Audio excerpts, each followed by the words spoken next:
दिक्स्थिभिः कनककुम्भ मुखावशिष्ट स्वर्वाहिनी विमलचारुजलप्लुताङ्गी प्रातर्नमामि जगता जननीमशेष लोकादिनाथ गृहिणी अमृताब्धि पुत्री। ஸ்ருதி ஸ்மிருதி புராணானாம் ஆலயம் கருணாலயம் நமாமி பகவத் பாதசங்கரம் லோகசங்கரம்.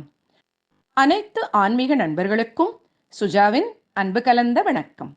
ஆச்சாரியர் ஆதிசங்கரர் அருளிச் செய்த கனகதாரா ஸ்தோத்திரத்தின் 19வது ஸ்லோகத்தை இன்று நாம் சிந்தனை செய்ய இருக்கின்றோம். திக்கஸ்திபிஹி கனக கும்ப முகாவசிருஷ்டஹ ஸ்வர்வாகினி விமலசாரு ஜலாப்லுதாங்கீம் பிராதர்நமாமி ஜகதாம் ஜனனீம் அசேஷ லோகாதிநாத கிருஹிணீம் அமிர்தாப்தி புத்ரீம். லக்ஷ்மி தேவிக்கு தினமும் 8 திசைகளிலிருந்தும் யானைகள் எழுந்து வந்து தங்கக் குடங்களில் கங்கை நீரை கொண்டு வந்து அபிஷேகம் செய்கின்றனவாம். அதனால் லக்ஷ்மி தேவியானவள் தினமும் கங்கா ஸ்நானம் செய்து மகா பரிசுத்தமான அங்கங்களோடு கூடியவளாக இருக்கிறாள் என்கிறார் ஆச்சாரியர் ஆதிசங்கரர். அதைத்தான் திக்கஸ்திபிஹி கனக கும்ப முகாவசிருஷ்டஹ ஸ்வர்வாகினி விமலசாரு ஜலாப்லுதாங்கீம் என்கிறார் ஆச்சாரியர்.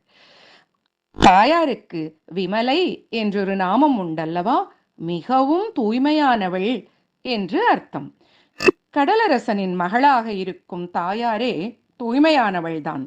தங்க கலசங்களினால் கங்கை நீரை தினமும் அபிஷேகம் செய்வதனால் தாயார் எப்பொழுதுமே பரிசுத்தமான விமலையாக இருக்கிறாள். அந்த தாயாரை கஜலட்சுமியாக துதிக்கிறார் ஆச்சாரியர்.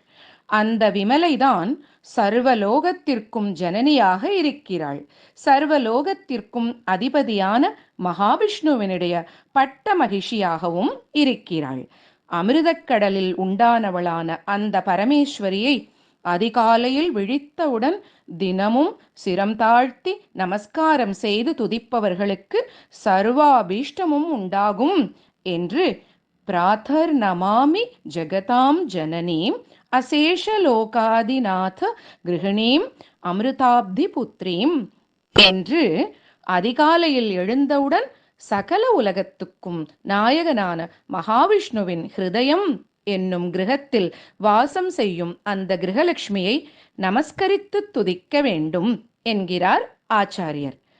நமது கிரகங்களில் அந்த லக்ஷ்மி தேவி எங்கு வாசம் செய்கிறாள் தெரியுமா? நம் வீடுகளின் நிலைவாசற்படியில்தான் கிரகலட்சுமி வாசம் செய்வதாக ஐதீகம்.